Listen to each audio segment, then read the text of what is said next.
Hello aspirant, कैसे हैं आप लोग। आई होप आप लोग बहुत अच्छे होंगे। और एग्जैक्ट 2 महीना टाइम हम लोग के पास बचा है, तो हम लोग तैयारी को अब समेटते हुए साइंस को खत्म कर रहे हैं। साइंस में बेसिकली फिजिक्स को खत्म कर रहे हैं। आज हम लोग के पास एक छोटा सा टॉपिक इलेक्ट्रिसिटी है, ठीक है, जिससे बहुत बेसिक बेसिक सवाल पूछा गया है। जिसमें पहले सवालों को देख लेते हैं कैसा कैसा सवाल गया है।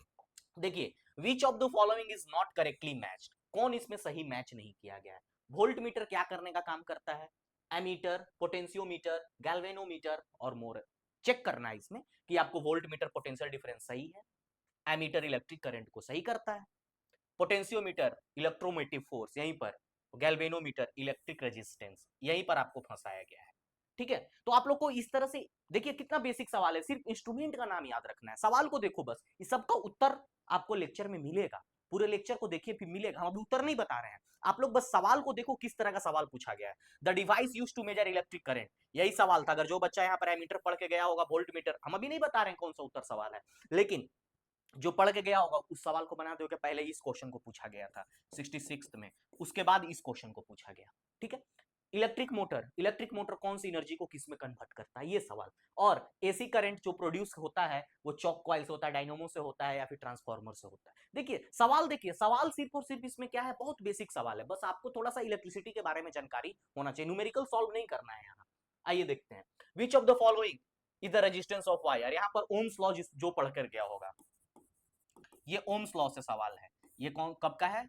ये आपका 69th का होगा शायद, 69th बीपीएससी या 69th का है, 69th का ही है। और रिएक्टेंस ऑफ कैपेसिटर, ये थोड़ा सा अलग सवाल था। ये 70th बीपीएससी का जो री एग्जाम हुआ था, री एग्जाम, उसमें पूछा गया एक सवाल था कैपेसिटेंस को लेकर के। रेजिस्टेंस से ही सवाल है। हम लोग के लिए बेसिकली इंपॉर्टेंट हो जाता है ये चैप्टर। चलिए चैप्टर को शुरू करते हैं। छोटा सा चैप्टर है, बस इसमें कंसेप्ट थोड़ा बहुत है। आप लोग ध्यान से देखिएगा, आपके सारे सवाल यहाँ पर बन जाएंगे। एक पैटर्न है सवाल का, उस सवाल को बीपीएससी क्या कर रहा है, उसी पैटर्न में रह रहा है। या तो इलेक्ट्रिक करंट से पूछ रहा है, या फिर पोटेंशियल डिफरेंस से पूछ रहा है, नहीं तो फिर उसके इंस्ट्रूमेंट से पूछ रहा है, और लास्ट लास्ट में रेजिस्टेंस और रिएक्टेंस को कनेक्ट करके पूछ रहा है। तो हम लोग को इसी दौरान में रेजिस्टिविटी, रेजिस्टेंस, ओम्स लॉ को बढ़िया से डील कर लेना है, ताकि हम लोग को सवाल ना छूटे। ठीक है, मेन मोटिव है हम लोग को सवाल को क्रैक करना, ऑप्शन को एलिमिनेट करना। आइए, इलेक्ट्रिसिटी सबको देख रहे हैं, इलेक्ट्रिसिटी बिजली क्या है। ठीक है, तो फ्लो ऑफ इलेक्ट्रिक चार्ज या इलेक्ट्रॉन्स, याद रखिएगा इलेक्ट्रिसिटी क्या है, electric current is the flow of electric charge. एक बात यहां पर इंपॉर्टेंट हो जाता है, क्वेश्चन यहीं से बनेगा आप लोग का, सवाल यहीं से बनेगा कि इलेक्ट्रिक करंट जो है किसका फ्लो है। सवाल यहां से बन जाएगा, इलेक्ट्रिक चार्जेस का फ्लो है। या तो मेरे भाई साहब ये ऑप्शन में होगा, नहीं तो क्या ऑप्शन में होगा, इलेक्ट्रॉन्स ऑप्शन में होगा। देखिए यहां पर हम पीला रंग से कर दे रहे हैं, क्वेश्चन यहीं से बनेगा। ध्यान दीजिएगा, इलेक्ट्रिसिटी में फ्लो कौन करता है, चार्जेस फ्लो करते हैं, या तो इलेक्ट्रॉन फ्लो करते हैं। ठीक है, थ्रू अ कंडक्टर, कोई कंडक्टर में क्या हो सकता है, वायर हो सकता है, रॉड हो सकता है, कोई भी चीज आपके ऊपर है कि आप किस में इलेक्ट्रिसिटी को दौड़ाना चाहते हैं। ठीक है, यहां से सवाल बनता है। चलिए, एसआई यूनिट क्या होता है इलेक्ट्रिसिटी का, एम्पियर होता है। ठीक है, एम्पियर, इसको हम लोग किससे दिखाते हैं, कैपिटल ए से। ठीक, डिनोटेड, अब इलेक्ट्रिसिटी को डिनोट हम लोग किससे करते हैं, आई से करते हैं। एम्पियर इसका ऐसा यूनिट हो गया, लेकिन आई इसका डिनोटेशन होता है। ऐसा यूनिट ऑफ चार्ज, चार्ज हम लोग पढ़ रहे थे कि it is a flow of charge. Electricity क्या है, फ्लो ऑफ चार्ज है, फ्लो ऑफ इलेक्ट्रॉन्स है। तो फ्लो ऑफ चार्ज और इलेक्ट्रॉन का ऐसा यूनिट, इलेक्ट्रॉन का नहीं, फ्लो ऑफ चार्ज का क्या हो जाएगा, कूलम हो जाएगा। ठीक है, अब देखिए सवाल यहीं से पूछा था, the device use to measure electric current, तो क्या होता है, instrument use to measure electric current is ammeter. और एमीटर, देखिए एमीटर आपका सही उत्तर हो जाएगा, एमीटर आपका सही उत्तर हो जाएगा। अब एमीटर को कनेक्ट कैसे करते हैं, सीरीज में। अभी जब आपको हम सीरीज और पैरेलल का कॉम्बिनेशन पढ़ाएंगे, तो यहां से एक सवाल बनेगा कि एमीटर कैसे कनेक्ट होता है। तो एक बार आप लोग देख लीजिए, इस तरह से एमीटर हम लोग यहाँ पर क्या लगाते हैं, बैटरी लगाते हैं। चलिए आप लोग के लिए स्विच लगा देते हैं, उसके बाद एक बल्ब भी लगा देते हैं। चलिए 2 बल्ब लगा देते हैं। और यहां पर देखिए, हम यहां पर डायग्राम को थोड़ा सा इरेज कर रहे हैं आप लोग के लिए, यहां पर ऐसे इरेज होगा। ठीक है, और एमीटर को हम लोग सीरीज में कनेक्ट कर रहे हैं इस तरह से। ये हमारा क्या होगा, सीरीज कॉम्बिनेशन हो गया। ठीक है, करंट सीरीज कॉम्बिनेशन में क्या होता है, कांस्टेंट होता है। जब सीरीज और पैरेलल पढ़ाएंगे तब आपको अच्छे से समझ में आएगा। पहले समझ लीजिए, एमीटर को हम लोगों ने किस तरह से कनेक्ट किया है, सीरीज में कनेक्ट किया है। तो हमेशा कैसे कनेक्ट होता है, सीरीज में होता है। यहां से एक सवाल बनेगा आप लोग के लिए। आइए नेक्स्ट देखते हैं, इलेक्ट्रिक सर्किट। इलेक्ट्रिक सर्किट क्या होता है, क्लोज एंड कॉन्टिन्यूअस पाथ। देखो भाई, घर में हम लोग क्या करते हैं, हम लोग घर में इस्तेमाल करते हैं, पंखा जोड़ते हैं, टीवी जोड़ते हैं, कूलर, फ्रिज, एक कमरा का देखो, एक कमरा में देखो, बोर्ड से लाइन दी है तो क्या क्या कनेक्ट हुआ, कॉन्टिन्यूअस है ना, सब कुछ कॉन्टिन्यूअस होता है। तो हम लोग उस चीज को जोड़ रहे हैं, तो सर्किट भी उसी तरह का बनता है। ये एक कंप्लीट सर्किट हो गया। ये देखिए, एक स्विच लगा दिए, बल्ब का सिंबल की जगह आप एसी, पंखा, कूलर कुछ लगा दो, तो ये हो गया close and continuous path of electric current. किसका होता है? Close and continuous path from which electric current can flow. Flow of charge जिसमें हो, क्लोज हो, कहीं ब्रेक ना हो, ऐसे कहीं से टूटा हुआ ना हो, इस तरह का, इस तरह का टूटा हुआ नहीं रहे। देखिए यहाँ पर ऐसे करके ब्रेकेज ना हो, ये ब्रेकेज दिखा रहा है, ये ब्रेकेज ना हो, या फिर स्विच बंद ना हो। स्विच भी बंद हो जाएगा तो क्या होगा, हम लोग का इलेक्ट्रिक करंट फ्लो नहीं करेगा। यहाँ से सवाल बनता है कि देखिए, एक सवाल पूछा गया था एक पीसीएस एग्जाम नहीं था, कि अ बॉय हैज, एक लड़का था जिसने क्या किया कि स्विच को बंद कर दिया, a boy has closed the switch.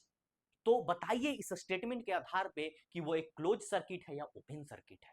तो वो क्या हो जाता है, वो ओपन सर्किट हो जाता है, क्लोज सर्किट नहीं रहता है, क्योंकि स्विच में करंट फ्लो, स्विच ऑफ होने के बाद करंट फ्लो ही नहीं कर रहा है। ठीक है, तो इसलिए यहां पर हम इस पॉइंट को रखें, यहां से सवाल बनता है। पोटेंशियल डिफरेंस, पोटेंशियल डिफरेंस क्या होता है? Potential difference is the work done.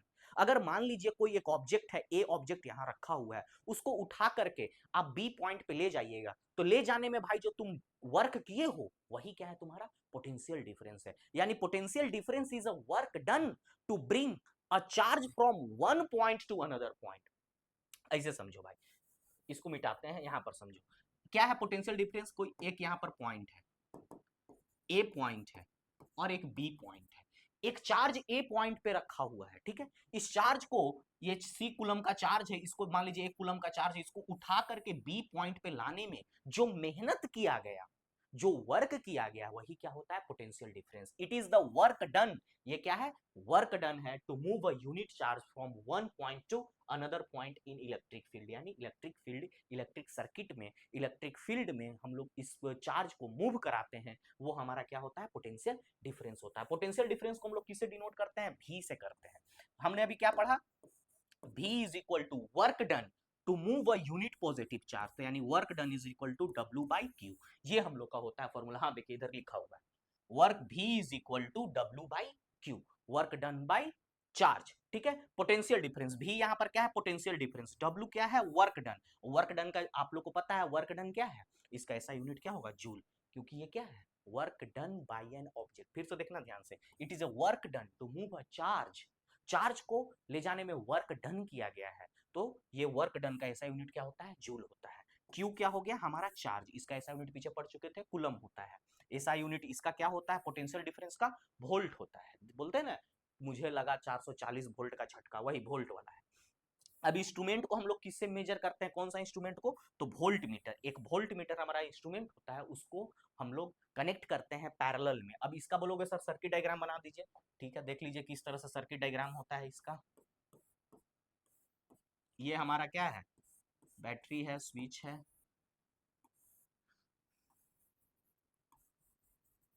ये देखिए यहाँ वोल्ट मीटर कनेक्ट होता है, ये है हमारा भी, इस तरह से, इसको हम लोग बोलते हैं पैरेलल कनेक्शन। तो वोल्ट मीटर कैसे कनेक्ट होता है, हमेशा पैरेलल में कनेक्ट होता है। देखिए क्वेश्चन पूछा था, which of the following is not correctly matched, यहीं से voltmeter, potential meter, ammeter, potentiometer और गैल्वेनोमीटर। इसमें इसका ऑप्शन, जब हम आपको इलेक्ट्रोमोटिव फोर्स और इसका पढ़ाएंगे ना, इसका ये दोनों सही है, ये दोनों सही है, ये देखिए ये दोनों में से एक है, ये जब ये दोनों लास्ट में डील कर देंगे तब इसका आंसर आप लोग को मिलेगा। चलिए आगे बढ़ते हैं कहानी को, ओम्स लॉ, यहीं से सवाल पूछा गया था 69th बीपीएससी में। ओम्स लॉ से क्या था सवाल, देख लीजिए यही सवाल था कि ओम्स लॉ में रेजिस्टेंस ऑफ वायर का फॉर्मूला, तो ओम्स लॉ पता होना चाहिए ना। ओम्स लॉ क्या कहता है, the current flowing through a conductor is directly proportional to the potential difference across the end of the conductor at constant temperature. ये स्टेटमेंट सुनने में अच्छा लगता है, लेकिन कहना क्या चाहता है कि V is equal to I R, बस यही कहना चाहता है। हम लोग को बस इतना ही जानना है, हम लोग को कॉम्पिटेटिव एग्जाम के लिए ज्यादा नहीं जानना है, ठीक है ना, हम लोग को बस इतना ही जानना है। अगर स्टेटमेंट आप रट सकते हैं तो रटो, कोई दिक्कत नहीं है, रट लो। Current flowing through the conductor is directly proportional to the potential difference across the end at constant temperature और provided the temperature is constant. ये स्टेटमेंट से हम लोग को मतलब नहीं है, हम लोग को मतलब क्या है, इस फॉर्मूले से। इसका फॉर्मूला क्या होता है, V is equal to I R, यहां से R का वैल्यू निकल जाता है, R का वैल्यू क्या हो जाता है, V बाई आई। यही सवाल पूछा था रेजिस्टेंस का, R is equal to V by I। यही सवाल एग्जैक्ट पूछा था। यही क्या होता है, रेजिस्टेंस। अब आता है सर सवाल कि रेजिस्टेंस क्या होता है। तो जब इलेक्ट्रिक करंट जब वायर में फ्लो कर रहा होगा, तो वायर का एक अपना टेंडेंसी है उसको अपोज करने का, चार्ज को ऐसे आसानी से थोड़ी जाने देगा, उसको रोकने का काम करेगा। उसके ऊपर क्या लगाएगा, प्रतिबंध लगाएगा, उसके ऊपर एक अपोजिंग फोर्स लगाएगा। जिस तरह से हम लोग क्या पढ़े थे, फोर्स का क्लास में हम लोग ने फ्रिक्शन को पढ़ा था। फ्रिक्शन क्या था, एक अपोजिंग फोर्स था। जैसे कि बॉल मान लीजिए ऐसे फील्ड में बॉल को टकराए थे, टकराते टकराते बॉल क्या हो गया था, आके रुक गया था। तो एक अपोजिट फोर्स इस तरह से काउंटर कर रहा था बॉल को। उसी तरह क्या होता है, वायर में भी क्या होता है, एक रेजिस्टेंस होता है, एक अपोजिंग फोर्स होता है जो इलेक्ट्रिक करंट को फ्लो करने में प्रतिबंधित करता है, उसको रोक लगाता है। तो ये क्या है sir, it is a property of material. एक वायर, मान लीजिए वायर में करंट फ्लो हो रहा है, तो वायर का एक इसका प्रॉपर्टी है जो क्या करता है, oppose the flow of current, electric current को फ्लो करने में रोकता है। इसका ऐसा यूनिट क्या है, ओम। देखिए इस तरह से इसका ऐसा यूनिट होता है ओम। ओम यहीं से ओम्स लॉ से ही आया है ये, इसीलिए इसका ऐसा यूनिट क्या है, ओम है। चलिए अब आता है कि यहां से सवाल बहुत इंपॉर्टेंट हो जाता है आप लोग के लिए। देखिए एकदम बत्ती दिमाग का जला लो। यहां से सवाल इसलिए इंपॉर्टेंट होता है क्योंकि इसके कुछ फैक्टर्स होते हैं जो रेस्पॉन्सिबल होते हैं रेजिस्टेंस को मेंटेन करने में, और रेजिस्टेंस में वो बहुत बड़ा योगदान करते हैं। लेंथ ऑफ द वायर, मान लीजिए कि कोई वायर का लेंथ बहुत बड़ा है, लेंथ को बढ़ा देंगे, लेंथ को बढ़ा दोगे तो रेजिस्टेंस क्या हो जाएगा, वो भी बढ़ जाएगा। यानी लेंथ को बढ़ाने से हम लोग का रेजिस्टेंस क्या हो जाता है, बढ़ जाता है। तो लेंथ का वायर पे और रेजिस्टेंस में कैसा रिलेशन है, डायरेक्टली प्रोपोर्शनल रिलेशन है, याद रखिएगा। यानी length is directly proportional to resistance. Resistance बढ़, लेंथ को बढ़ाओगे रेजिस्टेंस क्या होगा, बढ़ जाएगा। भीड़ भाई लगा हुआ रहता है, समझो ना, एक लाइन है मंदिर में जाने के लिए, भीड़ लगा हुआ है, लाइन को लंबा कर दो, धक्का धुक्की कम होगा। वही बात है। जैसे कि मान लीजिए एक एगो लाइन है, मंदिर का दरवाजा एक एगो है, तो क्या होगा, लोग एक दूसरे से टकराने लगेगा, लेकिन लाइन को पतला करके लंबा कर दो तो रेजिस्टेंस, वही प्रतिरोध क्या हो जाएगा, कम हो जाएगा। तो धीरे धीरे लाइन को जब लंबा कर देंगे तो रेजिस्टेंस क्या हो जाएगा, कम हो जाएगा। Area of cross section, area of cross section of wire, इस वायर का एरिया ऑफ क्रॉस सेक्शन का बात करता है, इससे एक इनवर्स रिलेशन को ये मेंटेन करता है। अगर एरिया ऑफ क्रॉस सेक्शन को आप बढ़ाओगे तो रेजिस्टेंस क्या हो जाएगा, घट जाएगा। एरिया को बढ़ाओगे तो रेजिस्टेंस क्या होगा, रेजिस्टेंस डिक्रीज हो जाएगा।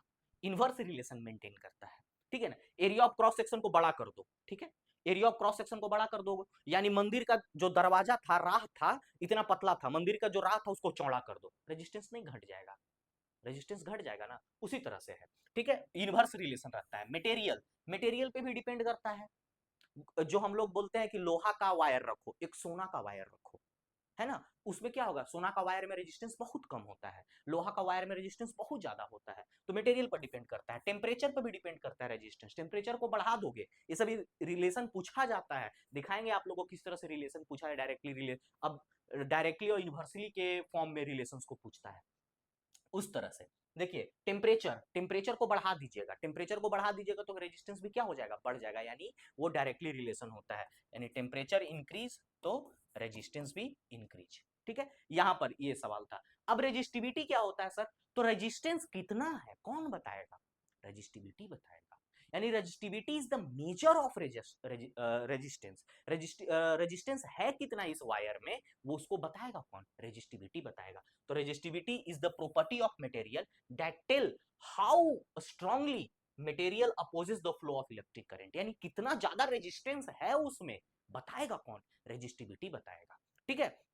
मान लीजिए एक वायर रखे हैं, एक लकड़ी का टुकड़ा है, दोनों रेजिस्टेंस लगा रहा है, लेकिन कौन ज्यादा रेजिस्टेंस लगा रहा है, तो जिसका रेजिस्टिविटी निकालेंगे तो पता चलेगा लकड़ी में रेजिस्टिविटी बहुत ज्यादा है, तो ये सबसे ज्यादा खराब कंडक्टर ऑफ इलेक्ट्रिसिटी है। यानी रेजिस्टिविटी डिफाइन करेगा कि who will be a good conductor of electricity and who will be a bad conductor of electricity. यहां पर बत्ती दिमाग का जला लो, यहां से सवाल बनेगा, यानी फैक्टर, वो कौन सा फैक्टर है जो डिफाइन कराता है कि गुड कंडक्टर ऑफ इलेक्ट्रिसिटी कौन है, तो रेजिस्टिविटी से पता चलता है। अगर मान लीजिए किसी का रेजिस्टिविटी बहुत कम है तो वो क्या होगा, गुड कंडक्टर होगा कि नहीं होगा, वो बैड कंडक्टर होगा। ये सब सवाल आपके दिमाग में होना चाहिए, जिसको हम लोग इसमें डील करेंगे कि रेजिस्टिविटी जिसका कम होता है तो उसको क्या बोलते हैं, जिसका रेजिस्टिविटी ज्यादा होता है उसको क्या बोलते हैं। इसका ऐसा यूनिट क्या होता है, इसका ऐसा यूनिट होता है ओम मीटर। ठीक है, ओम मीटर होता है इस तरह से, ओम मीटर होता है। Resistivity depend upon material not the shape on size, बहुत इंपॉर्टेंट है। रेजिस्टिविटी किस पे डिपेंड करता है? मटेरियल पे, शेप और साइज पे नहीं डिपेंड करता है। R is equal to rho L by A, यही है, यही हमारा क्या है? रेजिस्टिविटी है। इसी को एक फॉर्मूला याद रखिएगा, R is equal to rho L by A, L है लेंथ, एल बाई ए, इसी पर डिपेंड करता है। ठीक है, आइए, हाँ देखिए, गुड कंडक्टर होने के लिए क्या होता है? रेजिस्टिविटी उसका वेरी कम होगा। अभी हम बोले कि आगे बताएंगे आप लोग को। अगर कोई एक अच्छा कंडक्टर है, लकड़ी और लोहा में अच्छा कंडक्टर कौन है? लोहा। तो लोहा में रेजिस्टिविटी कम होगा, यानी फ्लो ऑफ चार्ज को कम रुकेगा, इसीलिए वो गुड कंडक्टर है। जैसे कि एग्जांपल देखिए, कॉपर, सिल्वर। लेकिन insulator bad conductor, bad conductor, very high resistivity, very high होता है, जैसे कि प्लास्टिक, रबर। इसीलिए हम लोग क्या करते हैं? Electric board and electric switch are made up of plastics, ठीक है ना। इसलिए एलॉय, जैसे कि नाइक्रोम, मॉडरेट, थोड़ा बहुत, मतलब मिक्सर, दोनों का मिक्स, ये गुड और बैड दोनों का, यूज्ड इन हीटर, इसीलिए हम लोग इसमें हीटर में यूज करते हैं। हीटर का फिलामेंट, ठीक है। गीजर, इसमें हम लोग यूज करते हैं। टोस्टर, देखते हैं ना, हीटर को हीट होने में ज्यादा टाइम लगता है, लेकिन हीट हो जाता है बढ़िया, ज्यादा बढ़िया गर्म करता है पानी। ठीक है, चलिए आगे बढ़ते हैं। हाँ, इससे पहले एक पॉइंट आप लोग बता देते हैं। रेजिस्टिविटी, रेजिस्टिविटी जो है इंक्रीज कर जाता है मेटल्स का, किसका? याद रखिएगा, रेजिस्टिविटी इंक्रीज करेगा मेटल्स का, मेटल्स का टेम्परेचर बढ़ाने में, टेम्परेचर को जब बढ़ाएंगे, ठीक है। जब जैसे टेम्परेचर को बढ़ाएंगे, रेजिस्टिविटी ऑफ मेटल इंक्रीज कर जाएगा। और रेजिस्टिविटी डिक्रीज करता है, रेजिस्टिविटी डिक्रीज करेगा किसका? नॉन मेटल्स, नॉन मेटल्स बोलना सही नहीं रहेगा, इंसुलेटर्स बोलिए,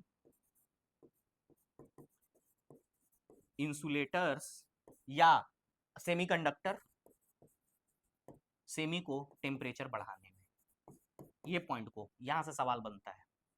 ठीक है, रेजिस्टिविटी मेटल का बढ़ जाता है, ठीक है, टेम्परेचर बढ़ाने में, और रेजिस्टिविटी घट जाता है टेम्परेचर बढ़ाने में, जैसे कि इंसुलेटर एंड सेमीकंडक्टर का। ठीक है, ये पॉइंट आप लोग लिख लीजिए। दूसरा कॉम्बिनेशन बताया था कि पढ़ाएंगे आपको, combination, series combination. Series combination क्या होता है? इस तरह से होता है, देखिए ये बैटरी लगा हुआ है, देखिए ये है R3, R2, R1, यानी सब कोई एक ही तार से कनेक्टेड हो। जैसे कि current is remain same in all register, इसमें करंट क्या होगा? सेम होगा। यहीं से सवाल बनेगा कि अगर सीरीज कॉम्बिनेशन में है तो उसका बताइए कि करंट सेम है या पोटेंशियल डिफरेंस सेम है। तो इसमें करंट सेम होता है। इसका बेस्ट एग्जांपल हम लोग क्या देखते हैं? इसका बेस्ट एग्जांपल हम लोग लरी, डेकोरेटिव, जो हम लोग शादी ब्याह में ऐसे दिवाली वगैरह में लगाते हैं, वो क्या होता है? डेकोरेटिव्स, डेकोरेटिव्स लाइट और लरी, है ना, हम लोग लरी जो लगाते हैं ना वो। अब इसका भाई साहब नुकसान क्या है? इसका नुकसान ये है, यहां पर समझिए, इस फिगर से समझिए, इसका नुकसान क्या है सीरीज का? फायदा तो है कि करंट सब सेम है, सब बराबर जलेगा, एकदम चकाचक जलेगा, ऐसा नहीं कि कोई कम तेज जलेगा। हाँ, बल्ब खराब है अलग बात है, क्वालिटी खराब है। देखिए इसमें क्या होता है कि अगर मान लेते हैं R1 खराब हो गया, लरी है ये, हम लोग का लरी सरियाया हुआ है, R1, ध्यान से समझना इस चीज को, यहां पर बहुत इंपॉर्टेंट है। मान लो भाई साहब तुम्हारा R1 लरी खराब हो गया, तो R1 लरी खराब हो गया तो करंट आगे नहीं जाएगा, क्योंकि खराब हो गया ना, यहाँ पे बल्ब फ्यूज हो गया, देखिए ये बल्ब फ्यूज होगा, करंट आगे नहीं जाएगा। हमने क्या बताया कि सारे वायर में, सारे apparatus में करंट सेम होता है, तो ये अब जलना बंद हो जाएगा, ये भी जलना बंद हो जाएगा। देखे होंगे एक लरी खराब होता है तो उसके नीचे का सारा लरी खराब हो जाता है, मतलब उसके नीचे का, अगर ऊपर वाला खराब हुआ है तो, अगर मान लीजिए नीचे से कोई खराब हुआ तो ऊपर वाला वहां तक जलते रहेगा, उसके फिर नीचे कोई नहीं जलेगा। फर्स्टे में खराब हो गया तो कोई नहीं जलेगा, बीच में खराब हो गया तो बीच के बाद से नीचे कोई नहीं जलेगा, यानी जहां तक करंट जाएगा वहीं तक जलेगा। यही नुकसान है सीरीज कॉम्बिनेशन का, इसलिए हम लोग इसको यूज नहीं करते हैं घर द्वार में। घर द्वार में पता चला कि पंखा खराब हो गया, पंखा बंद, तो पूरा घर का बिजली बंद। सीरीज में यही सबसे बड़ा खासियत है, सबसे बड़ा डिमेरिट है। बाकी खासियत तो है, करंट बराबर होता है, करंट रिमेन सेम, ये इंपॉर्टेंट है आप लोग के लिए। Parallel combination, voltage is same, उल्टा केस है, याद रखिएगा, यहां पर पोटेंशियल डिफरेंस और voltage is same in parallel in all resistors. Parallel में सारे सारे रजिस्टर्स यानी जो जो अप्लायंसेज है आपका, R1, R2, R3, यहाँ पर टीवी, फ्रिज, पंखा, कूलर रखो, सबका पोटेंशियल डिफरेंस सेम रहेगा, करंट बट जाएगा। देखिए करंट डिवाइड हो जाता है। मान लीजिए यहां से निकला करंट, ठीक है, करंट निकला, यहाँ गया R1 में, R1 में गया I1, ठीक है, इधर गया I2, आई डिवाइड हो गया, इधर गया I3, इस तरह से जाते जाते यहां जाके I4, इधर इधर, तो करंट डिवाइड होता है लेकिन पोटेंशियल डिफरेंस सेम होता है। अब इसका खासियत क्या है, इस बात को समझो। मान लेते हैं R1 खराब हो गया, R1 खराब हो गया, लेकिन करंट तो इधर डिवाइड हो चुका है, पोटेंशियल डिफरेंस अलग अलग है, लेकिन करंट तो जा रहा है ना, इधर I3 गया, तो इसको कोई फर्क नहीं पड़ा, R2 वाला जो अप्लायंस था वो जलते रहेगा। इधर करंट ये खराब हुआ है, तो ये R2 इधर से करंट जाएगा, फिर इधर वाला चल जाएगा। मान लीजिए यहां से डिवाइड नहीं हुआ करंट, इधर से तो डिवाइड हो जाएगा, क्योंकि करंट क्या होता है, क्लोज पाथ में जाता है। यहां से करंट मान लीजिए यहां से इधर नहीं, इस इधर नहीं गया, तो इधर से इधर आ जाएगा, यहाँ आकर के क्लोज सर्किट को क्लोज कर देगा। यही होता है पैरेलल में। हम लोग इसका एक बेस्ट एग्जांपल क्या होता है पैरेलल कॉम्बिनेशन का, पैरेलल कॉम्बिनेशन का बेस्ट एग्जांपल हो जाता है हम लोग को होम वायरिंग, घर का वायरिंग। घर का जो वायरिंग होता है हम लोग का किसमें होता है, पैरेलल में। याद रखिएगा, यहीं से सवाल बनेगा आप लोग के लिए। चलिए नेक्स्ट, अब ये इंपॉर्टेंट है, इस बार 17वीं में ये नया टॉपिक डाल दिया, रिएक्टेंट वर्सेज रेजिस्टेंस। हम लोग समझेंगे दोनों क्या है, प्रतिरोध है, दोनों प्रतिरोध है, रिएक्टेंस भी प्रतिरोध है, रेजिस्टेंस भी प्रतिरोध है।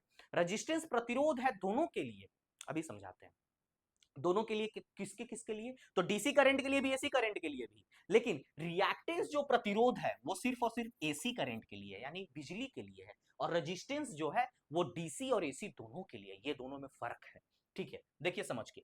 Both of them oppose the flow of current, ठीक है, दोनों क्या करता है, करंट को रोकने का काम करता है, दोनों का एक ही को काम है सॉरी करंट को रोकना, और दोनों का ऐसा यूनिट क्या है, ओम, ऐसा यूनिट है दोनों का ओम, ठीक है। लेकिन रेजिस्टेंस जो है oppose both AC and DC, resistance जो है एसी करंट और डीसी करंट दोनों को अपोज करता है। बैटरी से भी चलाओगे तो रेजिस्टेंस मिलेगा तुमको, और एसी भी चलाओगे तो रेजिस्टेंस मिलेगा, लेकिन इन सर्किट, बट रिएक्टेंस जो है वो एसी सर्किट के लिए स्पेसिफिक है, and it is related to change in current और वोल्टेज। करेंट और वोल्टेज दोनों को चेंज करता है, करंट को चेंज भी कर सकता है, वोल्टेज को भी चेंज कर सकता है, जब हम लोग रिएक्टेंस का बात करते हैं। सवाल सर यहां से कहां बनता है, तो सवाल यहीं से बनता है, रिलेशनशिप टू फ्रीक्वेंसी, फ्रीक्वेंसी से रिलेटेड। आइए, दो तरह का रिएक्टेंस होता है, एक होता है इंडक्टिव रिएक्टेंस और दूसरा होता है कैपेसिटिव रिएक्टेंस। यहीं से क्वेश्चन बना 17वीं में, कैपेसिटिव रिएक्टेंस। क्वेश्चन को देखिए, रिएक्टेंस ऑफ कैपेसिटर,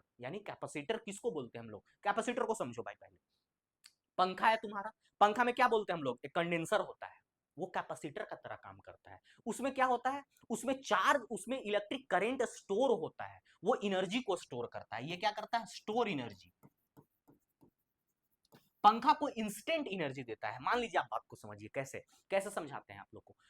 किसी चीज को रोटेट करने के लिए ना इंस्टेंट एनर्जी चाहिए होता है, इनफ्लक्स ज्यादा चाहिए होता है, उस चीज के लिए हम लोग कैपेसिटर यूज करते हैं। ये कैसे काम करता है, मान लो इकट्ठे एक जगह 10,000 लीटर पानी चाहिए, ठीक है, 10,000 लीटर पानी चाहिए, एक सेकंड में चाहिए, एक सेकंड में, एक एक पोल है, ये खंभा है, इस पे अचानक से एक सेकंड में 10,000 लीटर पानी चाहिए, तो पाइप खोलोगे, एक सेकंड में तो 10,000 लीटर पानी नहीं मिलेगा, तो क्या करेंगे, 10,000 आदमी खड़ा कर देंगे, ठीक है, गोले गोले 10,000 आदमी खड़ा कर देंगे, अब एक एक बाल्टी पानी दे देंगे सबको, एक एक लीटर पानी दे देंगे, 10,000 लीटर हो जाएगा। 10,000 आदमी खड़ा कर देंगे, एक एक लीटर पानी दे दिए, नहीं तो 1,000 आदमी करके 10-10 लीटर पानी दे दिए, ठीक है।